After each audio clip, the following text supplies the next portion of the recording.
सच सच बता दो वरना और बुरा हाल करेंगे तुम लोगों का। सर कहा तो उस रात हमने उसी इलाके में चोरी की थी सर, लेकिन मर्डर वाली जगह पे हमारा ग्रुप चोरी करने नहीं गया था। हमने जहाँ चोरी की थी वो घर कई दिनों से बंद पड़ा था सर। सर सच बोल रहे हैं साहब। चोरी करते करते मर्डर भी करने लगे तुम लोग। ये दीपक और उसकी फैमिली को क्यों मारा? और ये बच्ची कहाँ है? सर इसी बच्ची को मैंने उस रात सड़क पे देखा था सर। यही बच्ची है सर। डरी हुई थी और भागी जा रही थी। मेहता, अगर ये लोग सही कह रहे हैं तो फिर तो गीता जिंदा होनी चाहिए, लेकिन वो है कहाँ?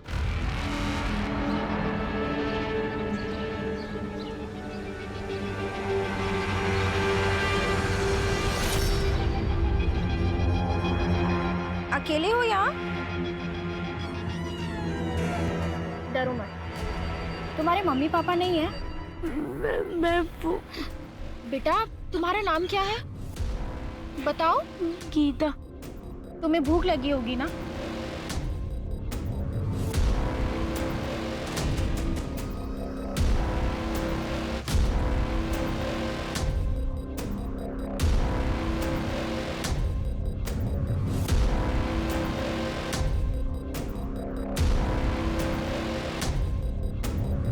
बच्चे को जानते हो आप? अरे ये तो वही है ना, दूसरे वाली गली में रहती है। सुना है इसकी माँ का मोहल्ले में किसी लड़के के साथ लफड़ा था। किसके साथ? वो तो नहीं पता।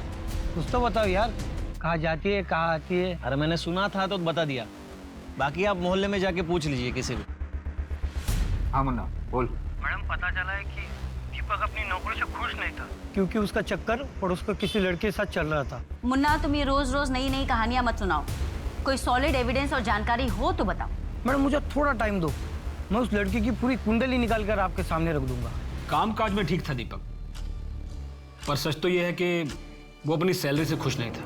अपने बेटे की बीमारी की वजह से उसकी पैसों की ज़रूरत थी भी बहुत ज़्यादा। अब सर मुझे भी अपना धंधा रन करना है, किसी एक की सैलरी तो बढ़ा नहीं सकता, बाकी लोगों को भी जवाब देना पड़ता। उसका यहाँ पर किसी के साथ कोई पंगा था? नहीं, ऐसा कभी कुछ सुना तो नहीं, पर हाँ सर कुछ पता लगेगा तो आपको ज़रूर बताऊँ। ठीक है। पोस्टमार्टम रिपोर्ट के हिसाब से दीपक के सर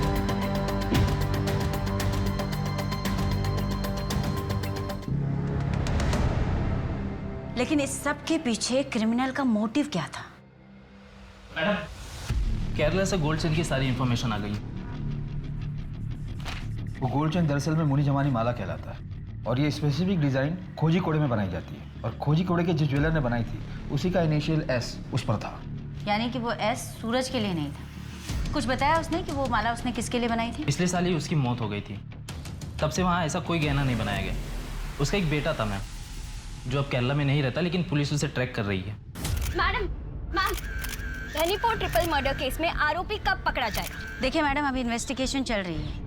अभी तक की जांच में हमारे सामने कोई भी ऐसा पुख्ता सबूत नहीं आया है, पर हम कोशिश कर रहे हैं। लेकिन किसी गरीब फैमिली को मारने के पीछे क्या वजह हो सकती है? I mean, इसके बाद क्या लोग अपने घरों में सुरक्षित महसूस करेंगे? देखिए, हमें पूरा भरोसा है कि कातिल जल्द से जल्द पकड़ा जाएगा और उसे कड़ी से कड़ी सजा मिलेगी। लेकिन कातिल कौन हो सकता है? कोई सरफिरा या विकृत मानसिकता का इंसान। ऐसे लोग वारदात को अंजाम देने के बाद कहीं जाकर छिप जाते हैं, लेकिन औरतों और बच्चों की जिंदगी से खिलवाड़ करने वाला चाहे जहाँ भी छिपा हो, हम उसे ढूंढ निकालें। Thank you. लेकिन मैम, जिस कॉन्फिडेंस के साथ आप कह रही हैं, क्या आप उसे सच में पकड़ लेंगी? मुझे नहीं लगता है आपके पास कोई ठोस लीड है।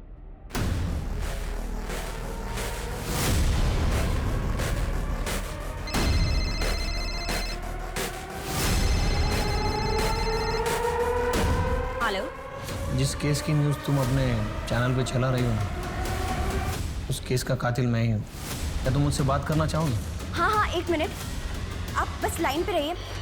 पहले कभी ना दिखाए जाने वाली न्यूज, आज की सबसे बड़ी खबर हम आपके सामने लेकर आए हैं। एक ऐसे अपराध की घटना जिसके बारे में देखना सुनना तो दूर, उसके बारे में कभी किसी ने सोचा भी नहीं होगा।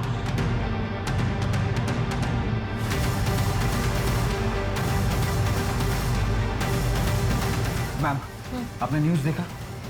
नहीं, क्यों, क्या हुआ? मैंने वास से 2 बार उसके सर पर वार किया, वही वास कर लिया, और ये बेवकूफ़ पुलिस वाले मुझे छोड़ सूरी गैंग को ढूंढते रहे, जबकि मैं खुला घूम रहा था। तुम लोगों को क्या लगता है ये ऐसी निकम्मी पुलिस तुम लोगों की रक्षा करेगी? आपका नाम क्या है? नाम में क्या रखा है, मैं आप लोगों को बता रहा हूँ। ये निकम्मे पुलिस वाले मुझे कभी नहीं पकड़ पाएंगे, क्योंकि वो मुझ तक कभी पहुंच ही नहीं सकते। हमारी वजह से तुम्हें पता है इस केस को लेकर मुझ पर कितना प्रेशर है। आधी रात को उठकर आना पड़ा है मुझे। इस तरह से सोल्व करेंगे आप इस केस को। मिस गायत्री, 1 हफ्ते का टाइम है आपके पास, वरना अपने ट्रांसफर की तैयारी कर लीजिए। Okay sir, thank you. आपको वो वीडियो कहाँ से मिला पूजा जी? वीडियो वो तो मुझे एक रिलायबल सोर्स से मिला था। अगर उस वीडियो के फुटेजेस में कोई भी छेड़छाड़ या टेम्परिंग की गई होगी तो उस कातिल के पकड़े जाने के बाद में आप भी नहीं बचेंगे। हमारे इन्वेस्टिगेशन में बाधा डालने के जुर्म में मैं आपको भी बिहाइंड द बार कर दूंगी। मुझे नहीं पता कि वो वीडियो ऑथेंटिक है या नहीं। मैंने तो बस, मुझे अपने घर के बाहर एक सीडी मिली थी और फिर मुझे किसी का कॉल आया था। आपके सेंसलेस जर्नलिज्म के कारण लोगों में कितनी दहशत भर गई है उस हत्याकांड को लेकर, लेकिन आप लोग सिर्फ और सिर्फ अपने टीआरपी के बारे में सोचो। मेहता, सीडी इन से लेकर टेक्निकल टीम को भेज। वो सर, डैड सिर्फ अपने रॉयल और स्पेशल कस्टमर्स के लिए ऑर्डर पर ज्वेलरी बनाते। क्या ये चेन आपके यहाँ बनाई गई थी? सीरियल नंबर बताइए ना सर। जहाँ पे एस मार्क होगा ना सर, उसके नीचे देखिए ना। हाँ, R19/431। ओके सर, एक मिनट। ये चेन ना अलीगढ़ से शाजिया फरहान के ऑर्डर पे बनाई गई थी। रिकॉर्ड में पूरा एड्रेस और नंबर है, मैं आपको मैसेज करता हूँ सर। क्या ये चेन शाजिया की है? ये चेन तो साजिया का ही है, पर आपको कहाँ से मिला? शाजिया कहाँ है? साजिया अब नहीं रही। 15 दिन पहले उसकी हार्ट अटैक से मौत हो गई। शाजिया की कोई फोटो है आपके पास?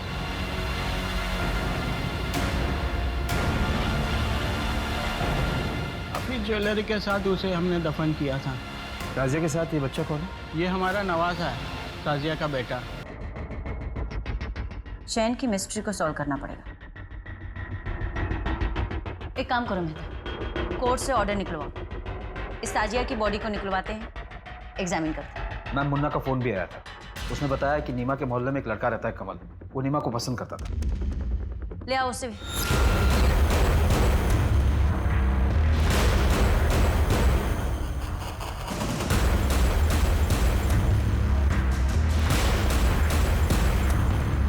कुछ मिला?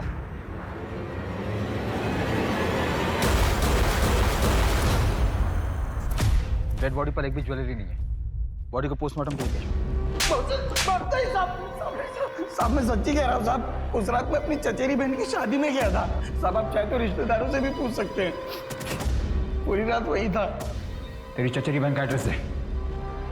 मैम, कमल ने बताया कि वो उस रात अपनी चचेरी बहन की शादी में गया हुआ। हमने चेक किया और मुन्ना का कहना है कि कमल का प्यार एक तरफा था, नीमा की तरफ से कुछ नहीं था।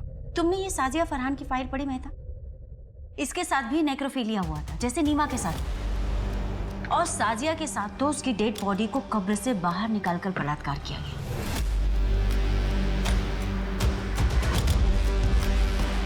जर्नलिस्ट का क्या? मैम, किलर ने जर्नलिस्ट को जिस नंबर से फोन किया था वो फेक आईडी पर लिया गया था। वहां तो डेड एंड है।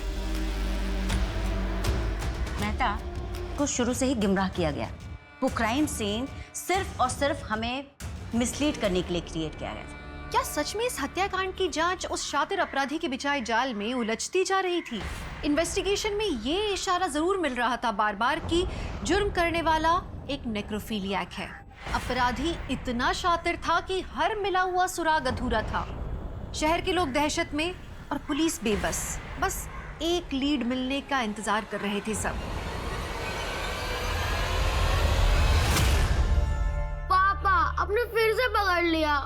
मेरा चुपकल इधर बैठा है। आजा बाहर, चल चल, अब मम्मी को ढूंढते। आजा। मम्मी मम्मी मम्मी कहाँ छुपी है?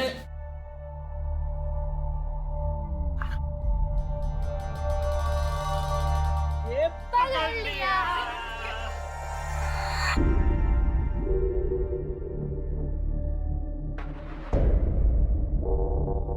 जिस दिन शाजिया की मौत हुई थी उस दिन शाजिया के घर पर कोई ज्वेलर आया था। शाजिया ने अपनी सहेली को फोन करके कहा था कि अगर उसे ज्वेलरी देखनी हो तो उसके घर आ जाए, क्योंकि वो ज्वेलर बहुत ही सस्ते दामों में ज्वेलरी बेच रहा था। हालांकि शाजिया की सहेली शाजिया के घर नहीं आई थी और शाम को जब शाजिया के पेरेंट्स घर आए तो उसकी मौत हो चुकी थी। लेकिन सवाल अभी भी वही है मेहता, क्या कातिल ने जानबूझकर ये सब कुछ सिर्फ इसलिए किया कि वो दीपक और नीमा को मारना चाहता था? उसका टारगेट आखिर कौन था, दीपक या नीमा? और फिर इसमें साजिया कहाँ फिट बैठती? मैम, यहाँ हत्या का मोटिव समझ में ही नहीं आ रहा है। वो बच्ची गीता भी नहीं मिल रही। सच कहूँ तो मुझे उस बच्चे की फिक्र होने लगी। पता नहीं ठीक होगी भी या नहीं।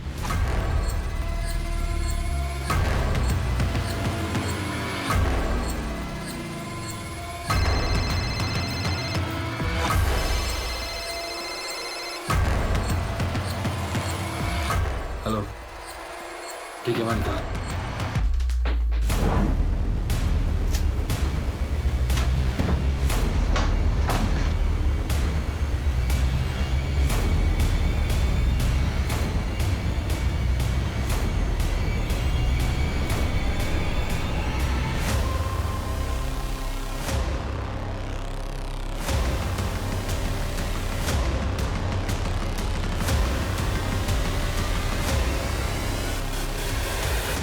किसका ये? सब ये मेरा नहीं है, वो मैं माधव भैया के लिए डिलीवरी लेने आया था। माधव कौन? माधव पांडे? हाँ, वही फर्नीचर वाले माधव। दीपक के काम छोड़ने के बाद तूने शाजिया की लाश कब्र से निकाली और दीपक के घर जाकर क्राइम कर दिया। मैं किसी शाजिया फरहान को नहीं जानता। दीपक और उसकी फैमिली को कैसे मरवाया? सर, मैंने ना किसी को मारा ना मरवाया, क्योंकि सर मैं अच्छी तरह जानता था कि दीपक में कंप्लेंट करने की ना तो हिम्मत थी ना टाइम। सर वो तो अपने परिवार में परेशान था। सर मैं एक बिजनेसमैन हूँ, कोई खूनी नहीं हूँ। सब मुझे जाने दो सर। क्या गीता का वहां भी कुछ नहीं पता चला? उस माधव ने कुछ कन्फेस किया? नहीं मैम, कट्टो का इलीगल बिजनेस से यही कन्फेस किया। उसका कहना है कि इस हत्या में उसका कोई हाथ नहीं है। चार्जशीट तैयार करो, इलीगल वेपन और ट्रैफिकिंग के केस में अंदर ही रहो। मैम, कमल से भी कुछ निकल नहीं पा रहा। वो उस रात अपनी चचेरी बहन की शादी में गया था और सुबह 6 बजे निकला था वहां से। जी क्या? ठीक है, हम आते हैं। क्या वो? मैम, रसूलपुर में एक लड़की मिली है जिसकी डिटेल्स गीता की डिटेल से मैच करती है। आ रही हूँ बाबा। गीता का कौन गीता? मैडम, आप ऐसे अंदर कैसे जा रहे हैं? सही, यहाँ ढूंढो। मैं कह रही हूँ ना, वहाँ कुछ नहीं है। आप ऐसे कैसे किसी के घर में घुस सकते हैं? मैं बोल रही हूँ ना सर, मैडम मैं बोल रही हूँ ना, यहाँ पर कुछ भी नहीं है। कौन कौन रहते हैं यहाँ पे? मैं और मेरा पति। मैडम देखिए, आप जाइए यहाँ से। चप्पल तो किसी बच्ची की लगती है। मैंने कहा ना, यहाँ कोई बच्ची नहीं है। एक तो आप बिना किसी परमिशन के मेरे घर में घुस आए हैं और ऊपर से मुझसे क्वेश्चन कर रहे हैं। आप जाइए यहाँ से। मैडम वहाँ कुछ नहीं है, सिर्फ कपड़े हैं। हाँ तो देखने दो। बेटा बाहर आओ, डरो मत। हमें ना किसने किडनैप किया इसे? तूने किडनैप किया? तेरे पति ने? आओ।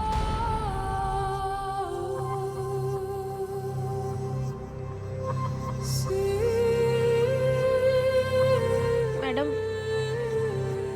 मेरा कोई बच्चा नहीं है, मैं माँ नहीं बन सकती। इसलिए जब मैंने गीता को देखा तो मेरा मन नहीं माना और मैं अपने साथ अपने घर ले आई। हमारे पास बहुत पैसा है, लेकिन मेरा पति शराबी है, इसलिए मैंने गीता के बारे में अब तक उन्हें कुछ नहीं बताया। पता नहीं गीता किसी भी आदमी को देखती है तो ऐसे डर जाती है कि अलमारी में जाके छुप जाती है। अगर ऐसी बात है तो तुमने पुलिस स्टेशन में इन्फॉर्म क्यों नहीं किया? हम पिछले 15-20 दिनों से इस बच्ची की तस्वीर लेकर यहाँ वहाँ ढूंढ रहे। मैंने न्यूज़ में देखा था कि मर्डरर ने किस तरीके से आप लोगों को चैलेंज किया था। मुझे गीता की जान की चिंता है, इसलिए मैंने किसी को कुछ नहीं बताया। हाँ, लेकिन गीता ने अपने माँ बाप के कातिल को देखा है। ठीक है, शायद अल्कोहलिक हो। ऐसे किसी भी आदमी के बारे में चारों तरफ पता करो, ढूंढो उसे। ठीक है। अच्छा मुन्ना, तुमने एक बार नीमा के अफेयर के बारे में बात बताई, पर आगे कोई लीड नहीं दी। कि बच्चे को जानते हो आप? देखो भाई, लड़की के बारे में कुछ मालूम नहीं मुझे। माँ के बारे में पूछेंगे तो मोहल्ले में कोई भी तब वो खुजली करते जा रहा था और मेरे को नीमा के बारे में बता रहा था। तुमने उसे देखा था? स्केच बनवा सकते हो? हाँ साहब, कोशिश करूंगा।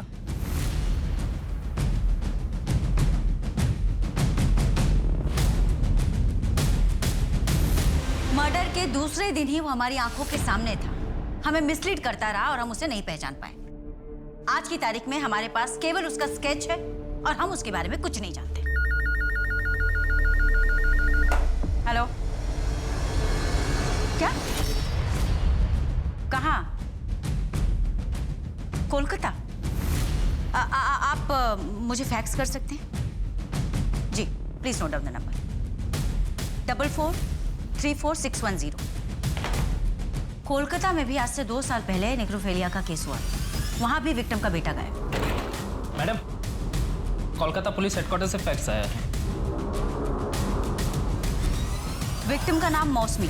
उसे मारने के 2 दिन बाद तक उसकी डेड बॉडी के साथ बलात्कार किया गया था। उसके बाद उसकी बॉडी एक फैक्ट्री के शेड में बरामद हुई। उसका 12 साल का बेटा था। आखिरी बार वो खुर्जा में देखा गया। इस मामले में भी सस्पेक्ट एक साड़ी बेचने वाला था जो अक्सर मौसमी से मिलने आया करता था, क्योंकि मौसमी को नई डिजाइन की साड़ियों का शौक था और वो उसकी कमजोरी थी। ये वही स्केच वाला है शायद जिसकी शिकार सारी औरतें और उनके बच्चे हुए। लेकिन मैम ये कोइंसिडेंस भी तो हो सकता है। ये भी तो हो सकता है कि इस बार कोई कोइंसिडेंस ना हो, उसकी मोडस ऑपरेंडिंग ही ऐसी हो। वो पहले औरतों की कमजोरी का पता लगाता हो, उसके बाद में उन्हें अपना शिकार बनाता। लेकिन नीमा की वीकनेस क्या थी? सूरज और उसके इलाज में लगने वाली महंगी दवाइयाँ। मेहता, एविडेंस में जो हमने दवाइयाँ रखी थी, पता करो दवाइयाँ कहाँ से लाई गई थी। क्या ये मेडिसिन आपके स्टोर की है? हाँ, मेडिसिन हमारे स्टोर की। क्या तुमने कभी इस आदमी को देखा है? हाँ, शायद ये आदमी हमारे स्टोर पर मेडिसिन लेने आया था। हाँ, याद आया। उसने बताया था कि वो अलीगढ़ हॉस्पिटल में वार्ड बॉय है।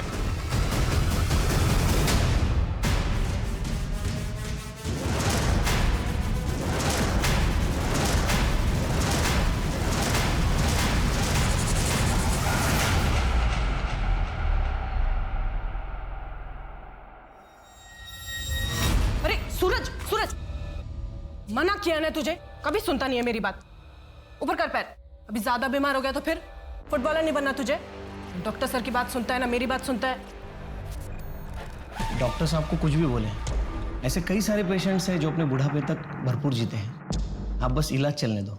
दवाइयाँ इतनी महंगी है और कुछ समझ में नहीं आ रहा है, कुछ बेचने के लिए भी नहीं बचा अब तो हम लोगों के पास। मैं एक आदमी को जानता हूँ जो ऐसे बीमारियों की दवाई आधे से भी कम दाम में देता है। आप चाहो तो मैं आपको दिलवा सकता हूँ। हाँ हाँ, आपका बहुत बड़ा एहसान होगा हम लोगों के ऊपर। कल सुबह ही मैं दवाई लेके आता हूँ। आप अपना एड्रेस दीजिए। जी देती हूँ।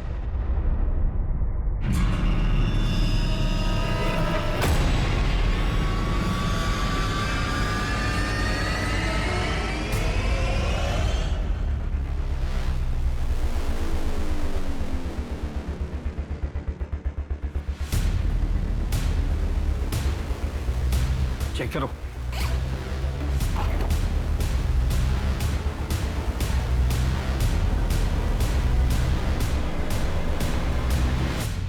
ये नीमा और उसकी फैमिली, ये शाजिया और ये शायद मौसमी है। इसने जिस जिसको मारा उनकी निशानी अपने पास रख ली। पता नहीं और कितनों को मारा होगा इसने। गिनते रहिए साहब, बहुत है। किसे ढूंढ रहे थे? मुझे? बहुत ज्यादा वक्त नहीं लग गया आपको मुझे ढूंढने में, जबकि मैंने बहुत सारे सुराग छोड़ दिए। जहां जाता था वहां सुराग छोड़ता था। ऐसा करेंगे तो कैसा चलेगा साहब? नहीं नहीं नहीं नहीं, मारोगे तो कुछ भी नहीं बताऊंगा, ऐसे सब कुछ बता दूंगा। कैमरा में देख के बोलना है या फिर आपको देख के? तू ऑन कैमरा मार खाएगा या ऑफ कैमरा? मैडम ये मत समझना कि आप लोगों ने मुझे पकड़ा है। मैंने खुद पुलिस को ये चांस दिया कि वो मुझे ढूंढ ले। दरअसल अब मैं भी चाहता हूँ कि पूरी दुनिया को मेरी कहानी पता चलनी चाहिए। उनको पता चलना चाहिए कि मैं कोई शिकारी नहीं बल्कि खुद शिकार हुआ हूँ। मुझ पर भी जुल्म हुए हैं, मैं भी विक्टिम हूँ। इसीलिए तूने एक के बाद एक मर्डर किया, उन लोगों का भी जिनका कोई कसूर नहीं। क्या बिगाड़ा था उन लोगों ने? आपके बाल भी सीधे हैं क्या? हाँ, मैं भी सीधी और मेरे बाल भी, पर जलेबी की तरह। तू ये बता कि सूरज और नीमा ने तेरा क्या बिगाड़ा? मैंने तो उसकी मदद करी है। कैसे डांट रही थी उसे? मना किया ना तुझे, क्यों उतर रहा है बेड से? कभी सुनता नहीं है मेरी बात।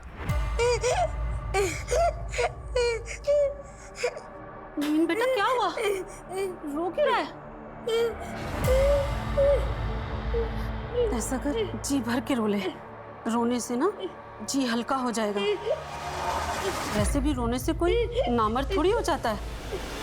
और तू तो मेरी बहादुर लड़की है ना? मामी, लड़की जैसे रहना अच्छा नहीं लगता। तू एक लड़की है। नहीं माँ, मैं एक लड़का हूँ और रोज ऐसे लड़कियों की तरह सजूंगा नहीं। तू लड़की है और लड़की की तरह ही रहेगा और तुझे रोज सजना पड़ेगा, समझा? मैं लड़कियों की तरह नहीं सजूंगा।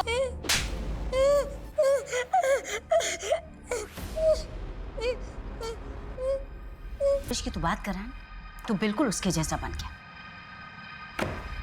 मैं कोर्ट से रिक्वेस्ट करूंगी कि तुझे ऐसी कड़ी से कड़ी सजा मिले ना कि दूसरा कोई तुझ जैसा ना बने। नवीन पूरी दुनिया को ये बताना चाहता था कि उसके साथ कितना अन्याय हुआ था। उसे ये लगता था कि वो शिकारी नहीं, वो खुद शिकार है, जबकि सच्चाई ये है कि एक मानसिक आघात ने उसे नेक्रोफिलियाक बना दिया था। उसने जो किया था वो कोई मामूली अपराध नहीं था। महिलाओं के प्रति भारी नफरत ने उसे अंधा बना दिया था और प्रतिघात में वो मासूम औरतों पर हमला करता था। अपने ऊपर हुए घात से उबरकर सही दिशा में बढ़ना ही इंसानियत है। यही फर्क है एक अच्छे नागरिक और एक अपराधी के बीच में। आप अपनी हर प्रतिक्रिया में नैतिकता को याद रखें। इस आशा के साथ मैं दिव्यांका त्रिपाठी दया अब लेती हूँ आपसे विदा। फिर मिलूंगी एक नई सच्ची कहानी के साथ। आप देखते रहें क्राइम पेट्रोल सतर्क। जय हिंद।